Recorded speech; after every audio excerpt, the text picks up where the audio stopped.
Welcome to Pradeepti blog. Welcome to Wayanad series.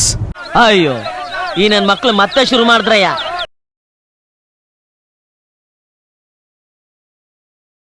So ನಾವು ಬೆಳಗ್ಗೆ ಸ್ವಲ್ಪ ಜಲ್ದಿನೇ ಎದ್ದೊಳ್ಬೇಕು ಅಂತ ಅನ್ಕೊಂಡಿದ್ವಿ. ಅನ್ಫಾರ್ಚುನೇಟ್ಲಿ ಎದ್ದೊಳಕ್ಕಾಗಿಲ್ಲ. ಬಟ್ ಆದರೂ ಸ್ವಲ್ಪ ಜಲ್ದಿ ಎದ್ಬಿಟ್ಟು ರೆಡಿಯಾಗಿ ಕ್ವಿಕ್ ಆಗಿ ಬ್ರೇಕ್ಫಾಸ್ಟ್ ಮಾಡಿದ್ವಿ. ಫೇಮಸ್ ಇರೋದು ಎಗ್ ಕರಿ ಮತ್ತೆ ಆಪಮ್ ಸ್ವಲ್ಪ ಫೇಮಸ್ ಇದೆ. ಸೊ ಅದನ್ನ ತಿನ್ಕೊಂಡು ಇವಾಗ ಎಡಕಲ್ ಕೇವ್ ಕಡೆ ಹೋಗ್ತಾ ಇದೀವಿ. ಎಡಕಲ್ ಕೇವು 8 ಗಂಟೆಗೆ 8-8:30 ಸ್ಟಾರ್ಟ್ ಆಗಿರುತ್ತೆ. ಬಟ್ ನಾವು ಲೇಟಾಗಿ ಹೋಗ್ತಾ ಇದೀವಿ. ಈ ಕೇವ್ಗೆ ಹೋಗ್ಬೇಕಾದ್ರೆ ಏನು ಚಾಲೆಂಜ್ ಇದೆ ಅಂದ್ರೆ ಲೈಟಾಗಿ ಹತ್ಕೊಂಡು ಟ್ರಕ್ಕಿಂಗ್ ತರ ಮಾಡ್ಕೊಂಡೆಲ್ಲ ಹೋಗ್ಬೇಕು. ಒಂದು 2 to 3 hours ಟೈಮ್ ಸ್ಪೆಂಡ್ ಮಾಡಬೇಕು ಅಂತ ಇದೆ ಅದರಲ್ಲಿ. ನೋಡೋಣ ಹೆಂಗೆ ಆಗುತ್ತೆ ಅಂತ. ಸೊ ನಾವು ಇವತ್ತು ಬಂದಿರೋದು ಎಡಕಲ್ ಕೇವ್ಗೆ. ಎಡಕಲ್ ಕೇವ್ದು ಟೈಮಿಂಗ್ಸ್ ಇದೆ 9 ಇಂದ 4 ಅಂತ ಹಾಕಿದ್ದಾರೆ. ತುಂಬಾ ಸ್ಟೀಪ್ ಆಗಿದೆ, ನಡ್ಕೊಂಡು ಹೋಗ್ಬೇಕು. ಇಲ್ಲಿಂದ ಟ್ರಕ್ಕಿಂಗ್ ಇರುತ್ತೆ.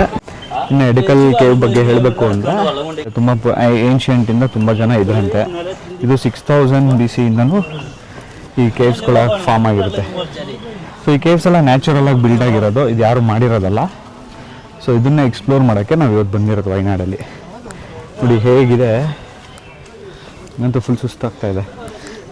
ಇದು ಹತ್ಕೊಂಡು ಹೋಗ್ತಾ ಇದೀವಿ ನೋಡಿ. ಅಲ್ಲಿಂದ ಸ್ಟೀಪ್ ಇವಾಗ ಗೊತ್ತಾಗುತ್ತೆ ಹಿಂಗಿದೆ ಸ್ಟೀಪು. 5 minutes ಆಗಿಲ್ಲ, 5 minutes ಆಗಿಲ್ಲ, ತುಂಬಾ ಸ್ಟೀಪ್ ಇದೆ. ಸ್ಟಾರ್ಟಿಂಗ್ ಇದೆ ಅಂತಾರಲ್ಲ. ತುಂಬ ಟೂರಿಸ್ಟ್ ಇದ್ದಾರೆ. ನಾವು 8:30 ಬರಬೇಕಾಗಿತ್ತು. ಆ್ಯಸ್ ಯೂಶುವಲ್ ಹೇಳ್ದಂಗೆಲ್ಲ ನಾವು ಹೋದಾಗ ಲೇಟ್ ಆಗೋದು ಮಾಮೂಲಿ. ಲೇಟಾಗಿ ಬಂದಿದ್ದೀವಿ, ಕ್ರೌಡ್ ಜಾಸ್ತಿ ಆಗಿದೆ. ಏನು ಹೋಗ್ತಾ ಹೋಗ್ತಾ ಸ್ಟೀಪ್ ಇನ್ನೂ ಜಾಸ್ತಿನೇ ಆಗ್ತಾನೆ ಇದೆ ಅಲ್ವಾ? ಹೌದು. ಸೊ ನೋಡಿ ಈ ಥರ ಸ್ಟೀಪ್ ಇದೆ. ಇಲ್ಲೂ ಸ್ಟೀಪ್ ಇದೆ ನೋಡಿ. ಇದೆಲ್ಲ ಫುಲ್ ಬೆಟ್ಟ. ಸೊ ಬರ್ಬೇಕಾದ್ರೆ ಈಸಿ ಆಗ್ಬೋದು. ಹಿಂಗೆ ನಡ್ಕೊಂಡು ಹೋಗ್ಬೇಕೇನೋ. ಹಂಗೆ ನಡ್ಕೊಂಡ್ರೆ ನೀನು ಪರ್ಮನೆಂಟಾಗಿ ಹಂಗೆ ಆಗ್ಬಿಡ್ತೀಯ. ಎಲ್ಲ ವಯಸ್ಸಾದವರೆಲ್ಲ ಬಂದಿದ್ದಾರೆ. ಸೊ ಇವರೆಲ್ಲ ಹತ್ತಿ ಎಳ್ಳಿ ಸುಸ್ತಾಗಿ ಕೂತಿರೋರು ಅಲ್ವಾ? ಹೌದು. ಶೂಗೆ ಅಟ್ಲೀಸ್ಟ್ ಹೋಗಿ ನಡಿಬೋದು. ಹೌದು.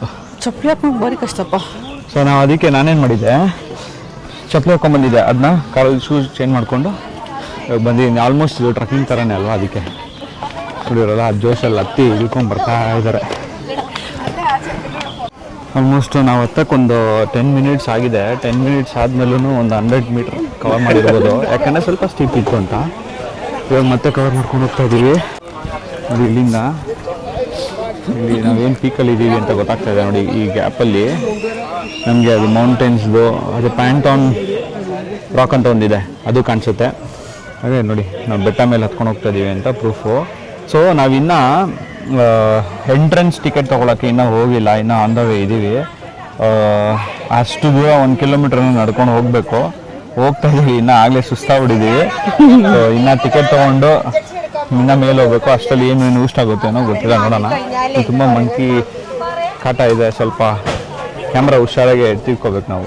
ಇನ್ನು ಕೇವ್ ಎಂಟ್ರೆನ್ಸೇ ಆಗಿಲ್ಲ ನಾವು. ಹೌದು, ಜಸ್ಟ್ ಅದು ರೋಡಲ್ಲಿ ಹೋಗ್ತಿದ್ದೀವಿ ಅಷ್ಟಕ್ಕೆ ಸುಸ್ತಾಗ್ಬಿಟ್ಟಿದ್ದೀವಿ. A few moments later. ಒಂದು ಪ್ರಾಬ್ಲಮ್ ಆಯಿತು. ಏನು ಅಂದರೆ ಇಲ್ಲಿ ಕ್ಯಾಶ್ ಮಾತ್ರ ಅಲೌಡು. ನನ್ನ ಕಾರಲ್ಲೇ ಪರ್ಸ್ ಇಟ್ಬಿಟ್ಟು ಹೋಗ್ಬಿಟ್ಟಿದೆ. ಸೊ ಇವಾಗ ನಾನು ವಾಪಸ್ ತೊಗೊಂಡು ನಡ್ಕೊಂಡು ಹೋಗ್ತಾ ಇದ್ದೀನಿ. ದೀಪ್ತಿಗೆ ಅಲ್ಲೇ ಇರೋ ಕೇಳಿದೆ, ಬಟ್ ಬಂದ್ಬಿಟ್ಟಿದ್ದಾಳೆ ಅವಳು. Much later. Long time wait ಮಾಡಿಕೊಂಡು ಟಿಕೆಟ್ ತಗೊಂಡು ಇವಾಗ ಹಿಂಗೆ ಎಂಟ್ರೆನ್ಸ್ ಆಗಿದೆ. ಇಲ್ಲಿಂದ ನಾವು ಸ್ಟೆಪ್ಸಲ್ಲಿ ಹೋಗಬೇಕು. ಆ್ಯಂಡ್ ಇಲ್ಲಿ ನೋಡಿ ಎಷ್ಟು ಕ್ರೌಡ್ ಇದೆ ಅಂತ. ಫುಲ್ ಹತ್ಬೇಕು ಈ ಥರ. ಆ್ಯಂಡ್ ನಂಗೆ ಗೊತ್ತಿಲ್ಲ ಎಷ್ಟು ದೂರ ಇದೆ, ಹಿಂಗೆ ಸ್ಟೆಪ್ಸಲ್ಲಿ ಹೋಗಬೇಕು ಅಂತ. ಬಟ್ ಸೊ ಇಲ್ಲಿಂದ ನಾವು ಕೇವ್ ಎಂಟ್ರ್ ಆಗ್ತಿದ್ದೀವಿ.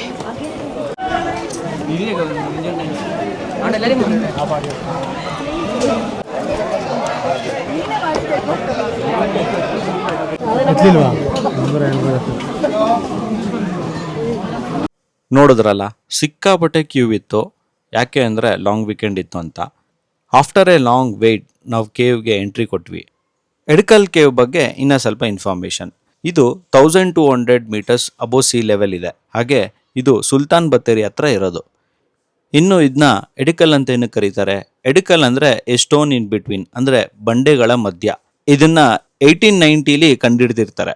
ಆದರೆ ಈ ಕೇವು ಅದಕ್ಕಿಂತ ತುಂಬ ಹಳೆಯದು, ಅರೌಂಡ್ 6000 BC ಇಂದ. ಎಡಕಲ್ ಕೇವು ಆರ್ಕಿಯಾಲಜಿಕಲ್ ಡಿಪಾರ್ಟ್ಮೆಂಟ್ಗೆ ಸೇರುತ್ತೆ. ನೋಡಿ ಹೆಂಗಿದೆ ಸ್ಟೀಪು. ಸ್ಟೀಪ್ ಇವಾಗ ಮತ್ತೆ ಹತ್ಕೊಂಡು ಹೋಗ್ಬೇಕು. ಇವಾಗ ನೋಡಿ ಬ್ಯಾಕ್ ಸೈಡ್ ಹೈಟ್ ಹೋಗ್ಬೇಡ ಹುಷಾರು. ಹೆಂಗಿದೆ ಇವಾಗ? ನೋಡಿ, ಇದು ಒಂಥರ ಸೀಕ್ರೆಟ್ ಗುಹೆ ಥರ ಇದೆ. ಹಾಂ, ಇದು ಎಕ್ಸಿಟ್ ಅನ್ಸುತ್ತೆ. ಇದು ಎಂಟ್ರಿ ಮಾಡಿ ಎಕ್ಸಿಟ್ ಮಾಡಬೇಕು. ಇದು ಒಂದೇ ರೂಟು ಹತ್ತಕ್ಕೆ ಇಳಿಯೋಕ್ಕೆ ಇಲ್ಲಿಂದ ಅಲ್ವಾ?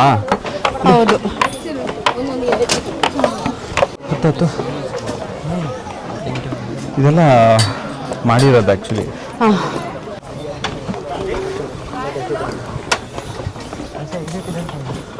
ಇದು ಬ್ಲಾಕ್ ಮಾಡ್ತಾರಪ್ಪ.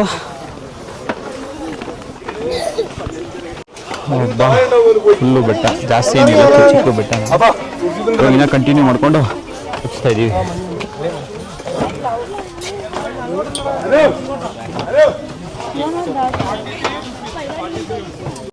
ಅಲ್ಲೇನು ಕಾಣ್ತಾ ಇದೆ ಅವೆಲ್ಲ ಪಾರ್ಕಿಂಗ್ ಲಾಟ್ಸು. ಸೊ ಹಂಗಿದ್ರೆ ನಾವು ಅಲ್ಲಿಂದ ಟ್ರೆಕ್ಕಿಂಗ್ ಥರ ಮಾಡ್ಕೊಂಡು ಹಂಗೆ ಹತ್ಕೊಂಡು ಬಂದು ಇಲ್ಲಿ ಬಂದಿದ್ದೀವಿ. ಏನಕ್ಕೆ ಅಂದರೆ ಈ ವ್ಯೂ ನೋಡೋಕ್ಕೆ.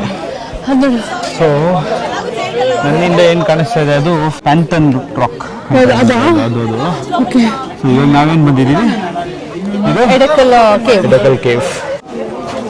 ಫುಲ್ ಡೌನ್ ಹಿಂಗೆ ಇನ್ನೊಂದು ಕೇವ್ದು ಎಂಟ್ರೆನ್ಸ್ ಅನ್ಸುತ್ತೆ. ಮೋಸ್ಟ್ಲಿ ಇಲ್ಲಿ ತುಂಬ ಏಷ್ಯನ್ ಟೈಮ್ಸಲ್ಲಿ ಜನಗಳು ವಾಸ ಆಗ್ತಾಯಿದ್ರು. Painting on rocks and touching cave punishable ಅಂದ್ಬಿಟ್ಟು ಹಾಕಿದ್ದಾರೆ. ಸೊ ಇದೆಲ್ಲ ಇವಾಗ ಮಾಡಿರೋದು. ಇದು ತುಂಬ ಸ್ಟ್ರಿಕ್ ಇದೆ, ಇಳ್ಕೊಂಡು ಹೋಗ್ಬೇಕು. ತಿಳ್ಕೊಂಬರ್ತೀನಿ. ಎಕ್ಸ್ಪ್ಲೇನ್ ಮಾಡ್ತಾ ಇದ್ದಾರೆ. ಸಾಕಾಗಿದೆ. एक्सप्लेन करके दे दूँगा, गाइड चाहिए तो बता 10 मिनट में करके दे दूँगा।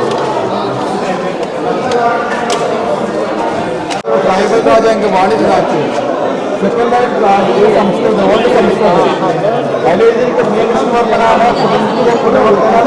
ಇದು സീ ലെവലിൽ 4000 മീറ്റർ ടോട്ടൽ ഹിൽസ് 40 ഹിൽസിന് പേര് ചൊല്ലുന്നത്. 1894 മലബാർ പോലീസ് സൂപ്രണ്ട് ಬ್ರಿಟಿಷರ ಆ್ಯಕ್ಚುಲಿ ಇವೆಲ್ಲ ಬರೆದಿರೋದು ಆ ಏಷ್ಯನ್ ಟೈಮ್ಸಲ್ಲಿ ಕುತ್ಕೊಂಡು ಬರೆದಿರೋದು ಅಂತೆ. ಫಿಗರ್ಸು ಇಲ್ಲೊಂದು ಫೀಮೇಲ್ ಥರ ಕಾಣಿಸ್ತಾ ಇರ್ಬೋದು. ಆಮೇಲೆ ರಾಜ ಮಹಾರಾಜರದು ಅವರೆಲ್ಲ ಆವಾಗಿದ್ದು ಪಾಳೆಗಾರದು ಹೆಸರೆಲ್ಲ ಬರೆದು ಇದು ಮಾಡಿದಾರಂತೆ. ಈ ಕೇವು ಅವರು ವಾಸ ಮಾಡ್ತಾ ಇದ್ದಿದ್ದು. ನಾನಂತೂ ಫಸ್ಟ್ ಟೈಮ್ ಕೇವ್ ಎಕ್ಸ್ಪ್ಲೋರ್ ಮಾಡ್ತಾ ಇರೋದು. ಅದು ಈ ಥರ, ಅದು ತುಂಬ ದೊಡ್ಡ ಕೇವೇ ಇದೆ. ಸೊ ತುಂಬ ದೊಡ್ಡ ಕೇವ್ ಎಕ್ಸ್ಪ್ಲೋರ್ ಮಾಡಿಕೊಂಡು ನಮಗೆ ಇಷ್ಟ ಆಯಿತು. ಬಟ್ ಏನಂದರೆ ತುಂಬ ವೇಸ್ಟ್ ಮಾಡಿದ್ವಿ ಟೈಮು. ಅದು ವೇಟಿಂಗಲ್ಲಿ ಹೋಯಿತು. ಅದರ್ವೈಸ್ ಈ ಹಿಲ್ ಸ್ಟೇಷನ್ ಹತ್ಕೊಂಡು ಬರೋದು, ಟ್ರೆಕ್ಕಿಂಗ್ ಥರ ಮಾಡಿರೋದು ನಾವು ಫಸ್ಟ್ ಟೈಮು. ಇನ್ನೂ ತುಂಬ ಖುಷಿ ಆಗ್ತಿದೆ. ಅದು ಯೂಟ್ಯೂಬಲ್ಲಿ ನಾವು ಎಕ್ಸ್ಪ್ಲೋರ್ ಮಾಡ್ತಿದ್ದೀವಿ, ನಿಮ್ಮ ಜೊತೆಗೆ ಎಕ್ಸ್ಪೀರಿಯನ್ಸ್ ಶೇರ್ ಮಾಡ್ತಿರೋದು. ಅದೊಂಥರ ಎಕ್ಸೈಟ್ಮೆಂಟ್ ಜಾಸ್ತಿ ಇದೆ. But nice experience. ಇದೆಲ್ಲ ಒಂದೇ ಬೆಟ್ಟ ಇಲ್ಲ, ಮಲ್ಟಿಪಲ್ ಬೆಟ್ಟ ಇದೆ. ಅಲ್ಲೊಂದು ಗುಡ್ಡ, ಇದೊಂದು ನೋಡಿ ಹೆಂಗಿದೆ. ಇನ್ನೂ ಬೀಳ ಥರ ಇದೆ. ಆಕಸ್ಮಿಕವಾಗಿ ಇನ್ನೊಂದು ನೋಡಿ ಭಯ ಆಗುತ್ತೆ. ಸುಮ್ಮನೆ ಆ ಕಡೆ ಈ ಕಡೆ ಒಂದು ಕಚ್ಕೊಂಡಿದೆ. ಬೀಳುತ್ತೆ. ಮೋಸ್ಟ್ಲಿ ಮಳೆ ಬಂದಾಗ ಈ ಕಡೆ ಬರಲ್ಲ ನೀರು.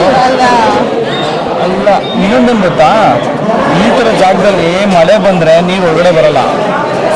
ಹರಿಯುತ್ತಲ್ಲ ನೀರು, ಅದು ಒಳಗಡೆ ಬರಲ್ಲ. ಏನು ಕಟ್ಟಿ ಇರುತ್ತೆ. ನೋಡಿ ಅಲ್ಲಿ ಲೈನ್ ಹಾಕಿದಾರಲ್ಲ, ಅದು ಒಳಗಡೆ ಹೋಗ್ಬಿಡುತ್ತೆ. ಅವಾಗೆಲ್ಲ ಅದೇ ಟಿ ವಿ ಎಂಟರ್ಟೈನ್ಮೆಂಟ್ ಇರಲಿಲ್ವಲ್ಲ, ಎಲ್ಲ ಕೂತ್ಕೊಂಡು ಬೀಚ್ ಇದ್ದಾರೆ. ಇದೇನು ಬೀಚ್ ಇದ್ದಾರೆ ಅಂತ ಗೊತ್ತಿಲ್ಲ. ನೋಡಿ ಎರಡು ಫೇಸು ಸ್ಮೈಲಿ ಥರ ಇದೆ. ಅಂದರೆ ಏಜ್ ಆಗ್ತಾ ನ್ಯಾಚುರಲ್ ಆಗಿ ಅದು ಸವಿಯೋಕ್ಕೆ ಸ್ಟಾರ್ಟ್ ಆಗುತ್ತೆ. ಸೊ ಆವಾಗ ಇದು ಇನ್ನೂ ಕ್ಲೀನಾಗಿ ಕೆತ್ತಿರ್ತಾರೆ. ನನಗೆ ಇವಾಗ ಅದು ರಫ್ ಆಗಿ ಕಾಣಿಸ್ತದೆ ಅಷ್ಟೇ. ಇನ್ನೂ ಸ್ವಲ್ಪ ದಿವಸ ಬಂದರೆ ಇದಾಗಿದೆ. ನೋಡಿ ಅವ್ರು ಎಕ್ಸ್ಪ್ಲೇನ್ ಮಾಡ್ತಾ ಇದ್ದಾರೆ. ಆ ಕಡೆ ಏನೋ ಇರುತ್ತಂತೆ, ಅವ್ರು ಏನೇನೋ ಎಕ್ಸ್ಪ್ಲೇನ್ ಮಾಡ್ತಾರೆ. ಬಟ್ ಏನಂದರೆ ಅವ್ರು ಮಲಯಾಳಮಲ್ಲಿ ಎಕ್ಸ್ಪ್ಲೇನ್ ಮಾಡ್ತಾರೆ. ಮೇಲ್ಗಡೆ ಬನ್ನಿ, ಕೇವೆಲ್ಲ ಎಕ್ಸ್ಪ್ಲೋರ್ ಮಾಡಿದ್ವಿ. ಕೆಳಗಡೆ ಹೋಗುತ್ತೆ ನೋಡಿ. By ಎಡಿಕಲ್ cave. ನೆಕ್ಸ್ಟ್ ಮತ್ತೆ ಯಾವಾಗ ಬಸ್ ಸಿಗ್ತೀವೋ ಗೊತ್ತಿಲ್ಲ. 3 o'clock ಆಗ್ತಾ ಇದೆ. ಆ್ಯಕ್ಚುಲಿ 4 o'clock ಕ್ಲೋಸ್ ಅಂತೆ. ನಾವು ಇಲ್ಲೇ ಇದ್ರೆ ಇಲ್ಲೇ ಬಿಟ್ಟು ಹೋಗ್ತಾರಾ?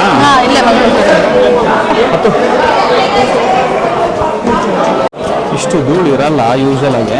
ಇಲ್ಲಿ ಜನ ಓಡಾಡ್ತಾ ಇದಾರಲ್ಲ, ಅದಕ್ಕೆ ಧೂಳಾಗಿದೆ. ಈ ಲೊಕೇಶನ್ ಅವಾಗಲೇ ಬಂದಲ್ಲ, ಹತ್ಕೊಂಡು ಆ ಲೊಕೇಶನ್. ಇವಾಗ ವಾಪಸ್ ಇಳಿಬೇಕು. ಇಳಿಬೇಕಾದ್ರೆ ಸ್ಟೀಪ್ ಆಗಿದೆ, ನೋಡ್ಕೊಂಡು ಇಳಿಬೇಕು. ನೋಡ್ಕೊಂಡು ಇಳಿದೀಪ್ತಿ, ತುಂಬ ಸ್ಟೀಪ್ ಇದೆ. ಹೌದು.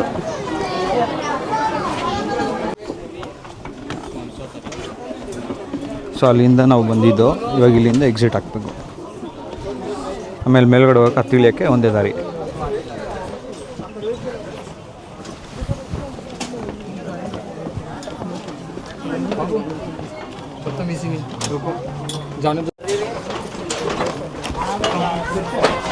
ನೀ ಎಲ್ಲಿ ಮಾಡ್ತಾ ಇದೆಯಾ ನೋಡು. ಟಯರ್ಡ್ ಆಗ್ತದೆ ಚಾಪತಿ ದೀಪ್ತಿಗೆ ಟಯರ್ಡ್ ಆಗ್ತದೆ, ಚಾಕ್ಲೇಟ್ ತಿಂತಾಳೆ. ಅದು ಇಲ್ಲಿ ಎಲ್ಲ ಮಾಡಬೇಕಾದ್ರೆ ತುಂಬ ಕಷ್ಟ ಇದೆ, ಅಷ್ಟು ಈಸಿ ಇಲ್ಲ ಇದು ಅಲ್ವಾ? ಮಿಟ್ಟಿ ಎತ್ಕೊಂಡು ಬರ್ಬೇಕಾ? ಫೈನಲಿ ಎಡಕಲ್ ಕೇಫ್ ಮುಗಿಸ್ಕೊಂಡು ಕೆಳಗಡೆ ಬಂದ್ವಿ. ಬರ್ತಾ ಹಂಗೆ ದೀಪ್ತಿ ಇದು ಫ್ರೆಂಡ್ ಸಿಕ್ಕಿದ್ರು. ಯಾರು ಅಂತ ನೋಡಿದ್ರೆ ಇವರೇ. ದೀಪ್ತಿ ನಿನ್ನ ಫ್ರೆಂಡ್ ಇದ್ದಾರೆ ನೋಡಿಲ್ಲ? ನಮ್ಮ ಫ್ರೆಂಡ್ಸ್ ಅವರು. ಸೊ ಕಾಲೆಲ್ಲ ನಡೀತಾ ಇದೆ. ಗಾಡಿ ಡ್ರೈವ್ ಮಾಡಬೇಕು, ಹೆಂಗೆ ಡ್ರೈವ್ ಮಾಡಬೇಕು ಅಂತ ಗೊತ್ತಿಲ್ಲ. ನೋಡೋಣ ಹೆಂಗೆ ಡ್ರೈವ್ ಮಾಡೋದು. ಒಂದು 2 ನಿಮಿಷ ಕುತ್ಕೊಂಡಿದ್ದೀನಿ. ಕುತ್ಕೊಂಡು ವೇ ಇನ್ನು ಸೊ ಅಲ್ಲೋಗಿ ಕೇವ್ ನೋಡಿಕೊಂಡು ಬಂದಿದ್ದು. ಆಮೇಲೆ ಬರ್ಬೇಕಾದ್ರೆ ಜನ ಎಲ್ಲ ಹಿಂಗೆ ಬರ್ತಾ ಇದ್ದಾರೆ. ಸೊ ಇದು ವಾಪಸ್ ಎಕ್ಸಿಟ್ ಆಗ್ತೀವಿ ನಾವು. ಸೊ ಹೇಗಿತ್ತು ಚೆನ್ನಾಗಿತ್ತು ಎಕ್ಸ್ಪೀರಿಯೆನ್ಸು? ಸೊ ಚೆನ್ನಾಗಿತ್ತು, ಒಂದೊಳ್ಳೆ ಎಕ್ಸ್ಪೀರಿಯೆನ್ಸು. ಏನಂದರೆ ಒಂದು ಬೇಜಾರು ತುಂಬ ಕ್ರೌಡ್ ಇತ್ತು. ಕ್ರೌಡ್ ಇರಲಿಲ್ಲ ಅಂದರೆ ನಾವು ಚೆನ್ನಾಗಿ ಎಕ್ಸ್ಪ್ಲೋರ್ ಮಾಡ್ಕೊಂಡು ಬರ್ಬೋದಾಗಿತ್ತು. ನಮಗೊಂದು ಕ್ರೌಡು ಆ್ಯಂಡ್ ಅಲ್ಲಿ ಟಿಕೆಟಿಗೆ ತುಂಬ ವೆಯ್ಟ್ ಮಾಡಿಸಿದ್ರು. ಅರ್ಥನೇ ಆಗಲಿಲ್ಲ ಏನಕ್ಕೋಸ್ಕರ ಅಂತ. ಓಕೆನಾ, ಮೇ ಬಿ ಆಮೇಲೆ ನಮ್ಗೆ ಕ್ಲಾರಿಟಿ, ಐ ಗೆಸ್ ಮಾಡ್ತಿರೋದು ಸ್ವಲ್ಪ ಜನನ ಬಿಡ್ತಾರೆ ಒಳಗಡೆ. ಓಕೆನಾ, ಆಮೇಲೆ ಸ್ವಲ್ಪ ಹೊತ್ತು ನಿಮಗೆ ಸ್ಟಾಪ್ ಮಾಡಿಸ್ತಾರೆ, ಆಮೇಲೆ ಇನ್ನು ವಾಪಸ್ ಬಿಡ್ತಾರೆ. ಸೊ ಹಂಗೆ ಆಗ್ತದೆ. ಅಲ್ಲಿ ಕೆಳಗಡೆ ಎಂಟ್ರೆನ್ಸಲ್ಲೂ ಹಂಗೆ ಆಗ್ತದೆ, ಟಿಕೆಟ್ ಕೌಂಟ್ರಲ್ಲೂ ಹಂಗೆ ಆಗ್ತಿತ್ತು ಅಲ್ವಾ? ಸೊ ಇಲ್ಲಾಂದರೆ ತುಂಬ ಕಷ್ಟ ಆಗೋದು. ಬಿಕಾಸ್ ಇಲ್ಲಾಂದರೆ ತುಂಬ ಕಡೆ ಸಿಂಗಲ್ ಲೈನ್ ಇದೆ ನಡೆಯೋಕ್ಕೆ. ಇವಾಗೆಲ್ಲ ಸ್ಟೆಪ್ಸ್ ಹತ್ಕೊಂಡು ಹೋಗ್ತೀವಿ ಅಂತ, ಬಟ್ ಒಂದು ಕಡೆ ಫುಲ್ ಒಬ್ಬೊಬ್ಬರು ಓಡಾಡೋಕ್ಕಾಗುತ್ತೆ ಆ ಥರ. ಸೊ ತುಂಬ ಜನ ಬಿಟ್ಟರು ಕಷ್ಟನೇ. ಈ ಕೆಲವರಂತೂ ಆ ಡಿಸಿಪ್ಲಿನ್ ಮೇಂಟೈನು ಮಾಡಲ್ಲ, ಹೆಂಗೋ ಜಂಪ್ ಮಾಡ್ಕೊಂಡು ಹೋಗ್ತಾರೆ. ಸೊ ಅದಕ್ಕೋಸ್ಕರ ಕ್ಲೋಸ್ ಅಂತ ಹೇಳ್ತಾ ಇರೋ. ಡೌಟ್ 4 o'clock ಕ್ಲೋಸ್ ಮಾಡೋದು. ಇವತ್ತು ಇಷ್ಟೊಂದು ದುಡ್ಡು ಬರ್ತಾ ಇದೆ, ಕ್ಲೋಸ್ ಮಾಡ್ತಾರೆ? ಕ್ಲೋಸ್ ಮಾಡಲ್ಲ. ಸೊ ನಾವು ಇವಾಗ ನೆಕ್ಸ್ಟ್ ಸೀದಾ ಇಲ್ಲಿಂದ ಬೇರೆ ಕಡೆ ಹೋಗ್ತೀವ ಇಲ್ಲ ಏನು ಮಾಡ್ತೀವೋ ನೋಡೋಣ. ಇಲ್ಲಿಂದ ಸೀದಾ ಕೆಳಗಡೆ ಹೇಳ್ಕೊಂಡು ಹೋಗ್ತಾ ಏನೋ ತಿನ್ನಬೇಕು. ಹೋಗ್ತಾ ಅಂಗಡಿಗಳಿಂದ ಎಕ್ಸ್ಪ್ಲೋರ್ ಮಾಡ್ಕೊಳ್ಳೋಣ ಅಲ್ವಾ? ಸೊ ಹೋಗ್ತಾ ಟಿಕೆಟ್ ಕೌಂಟ್ರ್ ಇದೆ, ಅದು ತೋರಿಸ್ತೀನಿ ನಿಮಗೆ. ಬನ್ನಿ. ನಮಗೆ ಎಂಟ್ರಿ ಎಕ್ಸಿಟು ಒಂದೇ ದಾರಿ ಇದ್ದಿದ್ದು. ಸೊ ಆ ಕಡೆಯಿಂದ ಎಂಟ್ರಿ, ಈ ಕಡೆಯಿಂದ ಎಕ್ಸಿಟ್. ನಾವು ಅವಾಗಲೇ ತೆಗೆಯೋದು ಮಿಸ್ ಮಾಡಿದ್ವಿ. ಟಿಕೆಟ್ ಕೌಂಟ್ರು ಇಲ್ಲೇ ಇರೋದು, ಬರೀ ಕ್ಯಾಶ್ ಮಾತ್ರ. ಎಷ್ಟು ಜನ ಕಾಯ್ತಾ ಇದ್ದಾರೆ. ಆಮೇಲೆ ವೆರಿ ಸ್ಲೋ ಮೂಮೆಂಟು. ಆಮೇಲೆ ಕರೆಕ್ಟಾಗಿ ಕ್ಯೂ ಮೇಂಟೆನೆನ್ಸ್ ಇಲ್ಲ. ಎಲ್ಲ ಜನ ಹೋಗಿ ಕಿತ್ತಾಡ್ಕೊಂಡು ಆಮೇಲೆ ಮಾಡಿದ್ದು. ಅಲ್ಲಿ ಒಬ್ಬರೇ ಕೊಡೋದು ಅಲ್ಲಿ ಟಿಕೆಟು. ಸೊ ಇಲ್ಲೊಂದು ಬೋರ್ಡ್ ಬೇರೆ ಹಾಕಿದ್ದಾರೆ, ಎಲ್ಲೆಲ್ಲಿ ಹೋಗ್ಬೋದು ನೀವು, ಏನೇನು ಮಾಡ್ಬೋದು ಅಂತ. ನೋಡಿ ಎಷ್ಟು ಜನ ಇದ್ದಾರೆ. ನಾನು ಅಂದ್ಕೊಂಡೆ ತುಂಬ ಜನ ಸಂಜೆ ಆಗಿದೆ ಯಾರೂ ಇರಲ್ಲ ಅಂತ, ನೋಡಿದ್ರೆ ಸಿಕ್ಕಾಪಟ್ಟೆ ಜನ ಇದ್ದಾರೆ ಇನ್ನು.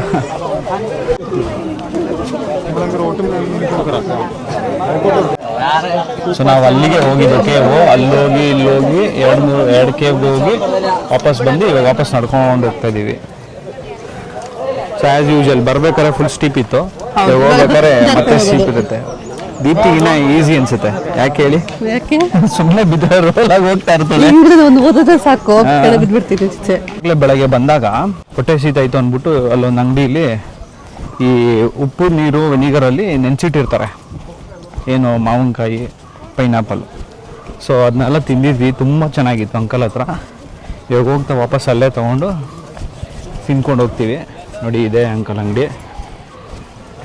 ತುಂಬ ಮಂಕೀಸ್ ಇದೆ. ಒಂದು ಭಯ ಏನಂದರೆ ಕ್ಯಾಮ್ರಾನ ಕಿತ್ಕೊಂಡು ಹೋಗ್ಬಿಡೋದು ತಿನ್ನೋದು ಅಂದ್ಕೊಂಡು, ಅಷ್ಟೇ ಭಯ. ಸೊ ಇಲ್ಲಿ ಹೋಗಿ ತಿನ್ನೋದು. ಇವಾಗ ನನಗೆ ಬಾಯಲ್ಲಿ ನೀರು ಬರ್ತಾಯಿದೆ, ನಿಮಗೆ ತೋರಿಸ್ತೀನಿ ಏನೇನಿದೆ ಅಂತ. ಒಂದು ಬಾಟ್ಲ್ ನೀರು ತಗೋತೀನಿ. ಹಾಂ, ಮೋಸ್ಟ್ಲಿ ಇದು ನಲ್ಲಿಕಾಯಿ, ಖಾಲಿ ನಿಂಬೆಹಣ್ಣ, ಪೈನಾಪಲ್ ಇಲ್ಲ, ನಲ್ಲಿಕಾಯಿ, ಕ್ಯಾರೆಟು ಎಲ್ಲ ಖಾಲಿ. ಇನ್ನೊಂದು 2-3 ಇರ್ಬೋದು, ಅದು ಈಸ್ಕೊಳ್ಳೋಣ ಅಷ್ಟೇ. ಬೇಡ ಬೇಡ, ಅದೆಲ್ಲ ಖಾಲಿ. ಸ್ಯಾಡ್ ಏನಂದ್ರೆ ಎಲ್ಲ ಖಾಲಿ ಆಗ್ಬಿಟ್ಟಿದೆ.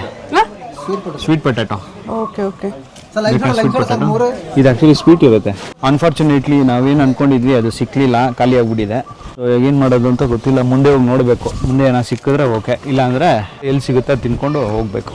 ಇಲ್ಲಿ ಬನಾನಾ ಚಿಪ್ಸು ಬೇರೆ ಮಾರ್ತಾಯಿದ್ದಾರೆ, ಬ್ಲಾಗ್ ಮಾಡ್ತೀನಿ ಅಲ್ಲಿ.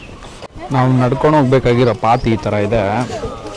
ಸೊ ಇದೂ ಸ್ವಲ್ಪ ಡೇಂಜರೇ, ಯಾಕೆಂದರೆ ಸ್ವಲ್ಪ ಸ್ಟೀಪ್ ಇದೆ. ಒಂದು ಅಡ್ವೆಂಚರ್ ಏನು ಅಂದರೆ 1 ಕಿಲೋಮೀಟ್ರ್ ಹತ್ತಬೇಕು, 1 ಕಿಲೋಮೀಟ್ರ್ ಇಳಿಬೇಕು. ಅದೇ ನಿಮಗೆ ಟ್ರಕ್ಕಿಂಗ್ ಥರ ಇರುತ್ತೆ. ಎಡಕಲ್ ಕೇವ್ಗೆ ಎಂಟ್ರೆನ್ಸ್ ಆಗೋಕ್ಕೆ ಅಡಲ್ಟ್ ಅವ್ರಿಗೆ 50 ರೂಪೀಸ್ ತೊಗೋತಾರೆ. ಈ ಟಿಕೆಟ್ ವ್ಯಾಲಿಡು 9 to 4 PM ವರೆಗೂ ಇರುತ್ತೆ. ಸೊ ಇದೇ ಆ ಟಿಕೆಟು. ಎಲ್ಲೆಡು ಕ್ಲೋಸ್ ಮಾಡಿರೋದು ಹೊಸ ತಿರ್ಗಾ ಕ್ಲೋಸ್ ಮಾಡಿದಾರಲ್ವಾ, ಹಾಂ ಬಿಟ್ಟಿದ್ರು ತಿರ್ಗಾ ಕ್ಲೋಸ್. ಹಂಗೆ ಅಲ್ಲಿ ಬನಾನಾ ಚಿಪ್ಸ್ ಲೈವ್ ಆಗಿ ಮಾಡ್ತಾ ಇದ್ದಾರೆ, ತೊಗೊಳ್ಳೋಣ ಬನ್ನಿ ಹೋಗಿ ಅಲ್ವಾ. ಒಂದೊಂದು ಟೈಮ್ ಲಿಮಿಟೆಡ್ ಮೆಂಬರ್ಸ್ನ ಬಿಡ್ತಾರೆ ಹಾಗೆ.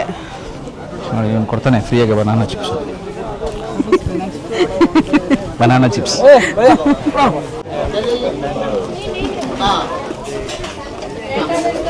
ಬನಾನಾ ಚಿಪ್ಸ್ ತಗೊಳ್ಳಿಲ್ಲ, ಯಾಕಂದರೆ ನಮ್ಗೆ ಅಷ್ಟು ಇಷ್ಟ ಆಗಿಲ್ಲ. ಯಾಕಂದ್ರೆ ಅವ್ನು 2 ಆಯಿಲಲ್ಲೂ ಮಾಡ್ತಾನೆ. ನಮ್ಗೆ ಎಕ್ಸ್ಪೆಕ್ಟೇಷನ್ ಇರೋದು ಕೋಕೋನಟ್ ಆಯಿಲ್ ಮಾಡೋಕ್ಕೆ. ಅದು ಬ್ಯಾಂಗ್ಳೂರ್ ಸಿಗುತ್ತೆ ನೀವು ನಾರ್ಮಲ್ ಬೆಂಗಳೂರಲ್ಲೂ ಸಿಗುತ್ತೆ. ಇಲ್ಲಿ ತುಂಬ ಇದೆ ಕ್ಯಾಲಿಕಟ್ ಚಿಪ್ಸ್ ಅಂತ ಹೇಳ್ಬಿಟ್ಟು. ಸೊ ಹೋಗ್ತಾ ಸಿಗುತ್ತೆ, ಬನ್ನಿ ನೋಡೋಣ. ನಾವು ಬರ್ಬೇಕಾದ್ರೂ ಆ್ಯಕ್ಚುಲಿ ಒಂದು 2-3 ಹೋಟೆಲ್ ನೋಡಿದ್ವಿ. ಯಾವ್ದು ಹೇಳು, ನಾರ್ಮಲ್ ಹೋಟೆಲ್ ಥರ. ಅಲ್ಲೇ ಹೋಗೋದಾ ಇಲ್ಲೇ ತಿನ್ನೋದಾ? ಹಿಂಗೆ ಯಾಕೋ ಇದು ಫಿಶ್ದು ಮೀಲ್ಸ್ ಥರ ತಿನ್ನೋಣ ಅಂತ ಅನಿಸ್ತದೆ. ಓಕೆ, ಫಿಶ್ ಮೀಲ್ಸ್ ಬೇಕಂತೆ ದೀಪ್ತಿಗೆ. ರಿಸರ್ಚ್ ಮಾಡಿಬಿಟ್ಟು ಕೂತ್ಕೊಂಡು ಸಿಗ್ತೀವಿ. ನಾನು ದೀಪ್ತಿ ಒಂದು ಅಥೆಂಟಿಕ್ ಕೇರಳ ಫುಡ್ ತಿನ್ನೋಣ ಅಂತ ಒಂದು ಕಡೆ ಬಂದಿದ್ದೀವಿ. ಇದು ಹೆಸರೇನು ಗೊತ್ತಾ, OA ಹೋಟೆಲ್ ಅಂದ್ಬಿಟ್ಟು. ಚೆನ್ನಾಗಿದೆ. ನಮಗೆ ಕರಿ ಕ್ರೇಜಿ ಆಗಿದೆ. ಫಿಶ್ ಫ್ರೈ ಸಿಕ್ಕಿಲ್ಲ. ಫಿಶ್ ಫ್ರೈ ಬಂದ್ಬಿಟ್ಟು ಈ ಥರ ಇದೆ, ಆಮೇಲೆ ಮೀಲ್ಸ್ ಬಂದ್ಬಿಟ್ಟು ಈ ಥರ ಇದೆ ನಾರ್ಮಲ್. ನನಗಂತೂ ಸಖತ್ ಇಂಪ್ರೆಸಿವ್ ಆಗಿದೆ, ಡಿಫ್ರೆಂಟ್ ಆಗಿದೆ. ಫಸ್ಟ್ ಟೈಮ್ ಟೇಸ್ಟ್ ಮಾಡ್ತಾಯಿದ್ದೀನಿ. ಸೊ ಫುಲ್ ತಿಂದು ಮುಗಿಸಿ ಮತ್ತೆ ಕಂಟಿನ್ಯೂ ಮಾಡ್ತೀನಿ. ಅವಾಗಲೇ ಸಿಕ್ಕಾಪಟ್ಟೆ ಜನ ಇದ್ದರು. ಇವಾಗ ಎಲ್ಲ ಖಾಲಿ ಹೊಡಿತಾ ಇದ್ದಾರೆ. ಈ ಲೊಕೇಶನಲ್ಲಿ 4 o'clockಗೆ ಎಲ್ಲ ಕ್ಲೋಸ್. ನಾವು ಊಟ ಮಾಡಿದ್ವಿ, ಊಟ ಚೆನ್ನಾಗಿತ್ತು. ಊಟ ಮಾಡಿ ಬ್ಯಾಕ್ ಟು ರೂಮ್ಗೆ ಹೋಗ್ತೀವಿ. ಸೊ ಹೆಂಗಿತ್ತು ದೀಪ್ತಿ ಓವರಾಲ್ ಎಕ್ಸ್ಪೀರಿಯನ್ಸ್? ಚೆನ್ನಾಗಿತ್ತು. Mixed one actually, but cave experience ಚೆನ್ನಾಗಿತ್ತು, ಎಂಜಾಯ್ ಮಾಡಿದೆ. ಚೆನ್ನಾಗಿತ್ತು, ನಮಗೂ ಚೆನ್ನಾಗಿತ್ತು. ಎಸ್ಪೆಷಲಿ ಅದು ಉಪ್ಪು ನೀರಲ್ಲಿ ನೆನೆಸಿರೋದಂತೂ ತುಂಬಾ ಚೆನ್ನಾಗಿತ್ತು. ನಾನಂತೂ ಚೆನ್ನಾಗಿ ತಿನ್ಬಿಟ್ಟಿದ್ದೀನಿ, ಗೊತ್ತಿಲ್ಲ ಏನಾಗುತ್ತೆ ಅಂತ. ಸ್ವಲ್ಪ ಹೊಟ್ಟೆ ಗಡಬಡ ಅನ್ನೋದು ಅಷ್ಟೇ, ಅದೇನಿಲ್ಲ. So it was a very nice experience. ನಮ್ಮದು ಪಾರ್ಕಿಂಗ್ ಲಾಟ್ ಕೊಟ್ಟಿದ್ದು 10 ಅಂತ. ಇಲ್ಲಿಗೆ ನೋಡಿ ಕಾರ್ ಕಾಣಿಸ್ತಾ ಇದೆ ನಮ್ಮದು. ಅಲ್ಲಿಗೆ ಬಂದ್ವಿ. ಪಾರ್ಕಿಂಗ್ ಹತ್ರ ಬಂದರೆ 1-2 ಗಿಣಿಗಳು ಹಕ್ಕಿ ಬೇಸಿಕಲಿ ಈ ಕಡೆಯಿಂದ ಆ ಕಡೆ, ಆ ಕಡೆಯಿಂದ ಈ ಕಡೆ ಕಮ್ಯುನಿಕೇಟ್ ಮಾಡ್ತಾವ್ರೆ. ಎಲ್ಲಿದ್ದಾರೆ ಅಂತ ಗೊತ್ತಿಲ್ಲ. ಕೀಪಿ ಅಂತ ಅವ್ರೆ ಅವಾಗಿಂದ. ಮೋಸ್ಟ್ಲಿ ನಮ್ಮನ್ನ ನೋಡಿ ಸುಮ್ಮನೆ ಆಗ್ಬಿಟ್ಟಿದ್ದಾರೆ. ಇಲ್ಲಾಂದರೆ ಕ್ಯಾಮ್ರಾ ವೀಡಿಯೋ ಸ್ಟಾರ್ಟ್ ಮಾಡಿದ ತಕ್ಷಣ ಸೈಲೆಂಟ್ ಆಗಿಬಿಡ್ತಾರೆ. ನೋಡಿ ಆ ಕಡೆ ಬೆಟ್ಟ ಏನು ಚೆನ್ನಾಗಿದೆ. ಸೊ ಇದು ಬೆಟ್ಟ ಹಂಗೇ ಕಂಟಿನ್ಯೂ ಆಗಿ ಇಲ್ಲಿವರೆಗೂ ಬರುತ್ತೆ. ಸೊ ನಾವು ಬೆಟ್ಟ ಬ್ಯಾಕ್ ಸೈಡ್ ಹೋಗಿದ್ದು. ಸೊ ಇಲ್ಲಿ ನೆಟ್ವರ್ಕ್ ಇಶ್ಯೂಸ್ ಇರುತ್ತೆ, ನೋಡ್ಕೊಂಡು ಬನ್ನಿ. ಮೊಬೈಲು ಏನಂತಂದರೆ ಸ್ವಲ್ಪ ಜೊತೆಲೇ ಇರಲಿ. ಆಮೇಲೆ ಎಲ್ಲ ಕಡೆ ಕ್ಯಾಶೆ, ನೋ ಆನ್ಲೈನ್, ಯಾಕಂದರೆ ನೆಟ್ವರ್ಕ್ ಇರಲ್ವಲ್ಲ. ಸೊ ಕ್ಯಾಶ್ ತೊಗೊಂಬನ್ನಿ. ಸೊ ನಮ್ಮ ಗಾಡಿ ನಿಂತಿದೆ, ನಮ್ಗೆ ಊಟ ಆಯಿತು, ನಿದ್ದೆ ಬರ್ತಾಯಿದೆ. ಅರೆ ನಿದ್ದೆ ಮಾಡೋಕ್ಕಾಗಲ್ಲ, ಇವಾಗ ಹೋಗೋದೆ. ನೋಡಿ ಇದೆ ಪಾರ್ಕಿಂಗ್ ಲಾಟು. ಇಷ್ಟು ಪಾರ್ಕಿಂಗ್ ಲಾಟ್ ಇರುತ್ತೆ. ಬೆಳಗ್ಗೆ ಬಂದಾಗ ಫುಲ್ ಬ್ಯುಸಿ ಇತ್ತು, ಇವಾಗ ಸ್ವಲ್ಪ ಖಾಲಿ ಇದೆ. ಮೋಸ್ಟ್ಲಿ ಬೆಳಗ್ಗೆ ಬಂದವರೆಲ್ಲ ಹೋಗ್ಬಿಟ್ಟಿದ್ದಾರೆ. ನಾವೇ ಅನಿಸುತ್ತೆ ಇಲ್ಲಿ ಆಲ್ಮೋಸ್ಟು ಬೆಳಗ್ಗೆ ಎಷ್ಟು ಗಂಟೆಗೆ ಬಂದ್ವಿ ಗೊತ್ತಾ? 10 ಗಂಟೆಗೆ ಬಂದಿರ್ಬೋದು. ಇವಾಗ ಟೈಮ್ ಎಷ್ಟಾಗಿದೆ? 4:15 ಆಗಿದೆ. ಫುಲ್ ಡೇ ಇಲ್ಲೇ ಇದ್ವಿ. ನಾವೇ ಅನಿಸುತ್ತೆ ಇರೋದು ಫುಲ್ ಡೇ. ಬೇರೆ ಎಲ್ಲ ಮುಗಿಸ್ಕೊಂಡು ಹೋಗ್ಬಿಟ್ಟಿದ್ದಾರೆ. ಸೊ ಇವಾಗ ನಾವು ಹೊಡ್ತಾ ಇದ್ದೀವಿ. ಓಕೆ, ಅಷ್ಟೇ.